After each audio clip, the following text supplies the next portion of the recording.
Data menunjukkan bahwa perempuan memiliki resiko yang lebih tinggi untuk terkena kanker tiroid sekitar 3 atau 4 kali lebih besar dibandingkan dengan pria.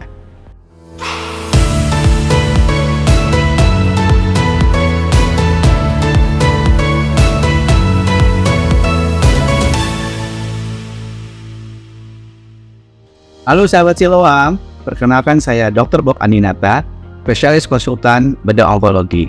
Kali ini saya akan memberikan penjelasan singkat seputar kanker tiroid. Ingin tahu banyak soal kanker tiroid? Tonton sampai habis ya.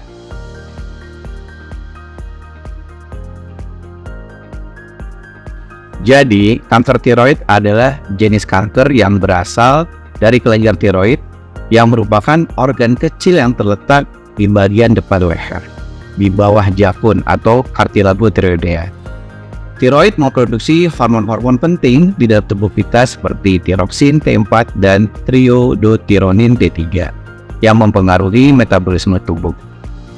Kanker tiroid terjadi ketika sel-sel tiroid mengalami pertumbuhan dan pembelahan yang tidak terkendali yang membentuk suatu tumor ganas atau kanker. Kemudian kanker tiroid menyebabkan gejala-gejala seperti pembesaran di daerah leher yang tumbuh terus menekan saluran pernafasan dan dapat menyebar ke kelenjar getah bening di leher dan juga dapat menyebar ke jaringan tubuh lainnya.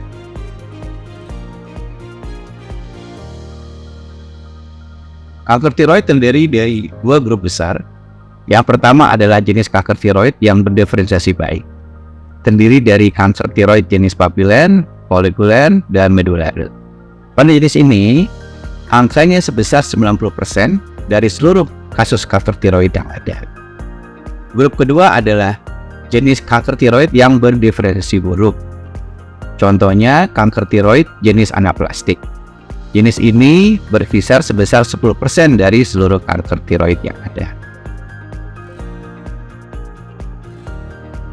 Umumnya, pasien datang jika dalam keadaan awal berupa grup yang berdiferensiasi baik. Jika hal ini berlanjut terus-menerus, misalnya dalam 2 tahun atau lebih, maka kanker tiroid ini akan berubah menjadi diferensiasi buruk. Dan tentunya pengobatan akan jauh lebih sulit untuk ditahan. Gejala kanker tiroid ini bervariasi tergantung pada stadium penyakit dan seberapa cepat kanker tersebut berkembang. Umumnya gejala awal adalah benjolan pada bagian depan leher yang bergerak saat pasien menelan. Jika kanker berlanjut, gejala benjolan akan bertambah besar dan dapat menekan saluran pernafasan sehingga membuat suara serak sampai sulit bernafas. Gejala lanjut lainnya adalah timbulnya benjolan pada sisi samping leher kanan atau kiri, yaitu pembesaran kelenjar getah bening, sampai timbul benjolan pada kepala. Bisa juga terjadi sesak nafas sampai nyeri pada tulang. Umumnya adalah tulang daerah belakang. Deteksi dini bisa dilakukan dengan memeriksakan benjolan di leher saat bercermin, ditambah dengan gerakan menelan saat bercermin tersebut. Jika benjolan menetap di leher lebih kurang 2 bulan, disarankan untuk segera memeriksakan benjolan tersebut ke dokter, khususnya dokter bedah onkologi. Selanjutnya, dokter akan memastikan benjolan tersebut merupakan sebuah tumor atau bukan. Dokter mungkin akan menggunakan pemeriksaan USG atau ultrasound sebagai pemeriksaan standar pada kanker tiroid. Sampai saat ini, penyebab utama kanker tiroid belum diketahui secara pasti. Tapi faktor risikonya dapat kita perkirakan. Yang pertama, umumnya kanker tiroid ini diderita oleh seorang wanita dengan metabolisme tubuh yang tinggi.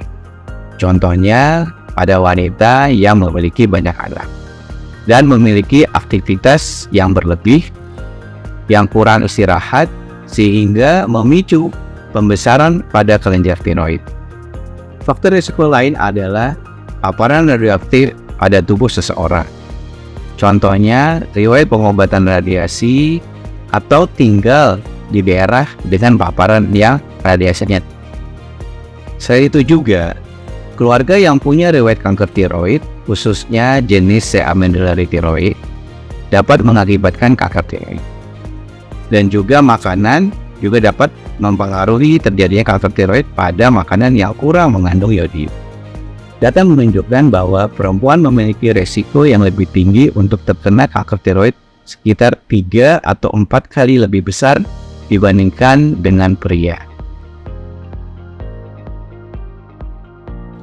Thyroid cancer is a surgical disease. Artinya, setiap stadium baik stadium 1 sampai 4, pengobatan utama pada kanker ini adalah dengan pembedahan.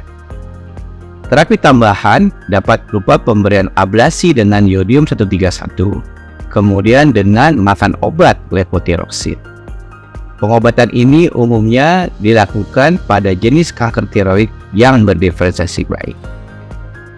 Pada kanker tiroid yang berdiferensiasi buruk, umumnya setelah dilakukan operasi, diberikan radioterapi eksternal, di mana pasien akan diberikan radiasi pada lokasi tumor di daerah leher sebesar 30 kali atau 30 hari dengan paparan kurang lebih selama 10 menit. Kemoterapi tidak ada manfaatnya pada kasus kanker tiroid ini. Dulu, beberapa kali digunakan pada jenis kanker tiroid yang berdiferensiasi buruk. Tapi, karena responnya kecil dengan efek samping yang cukup besar, maka jenis terapi ini sudah banyak ditinggalkan oleh para dokter.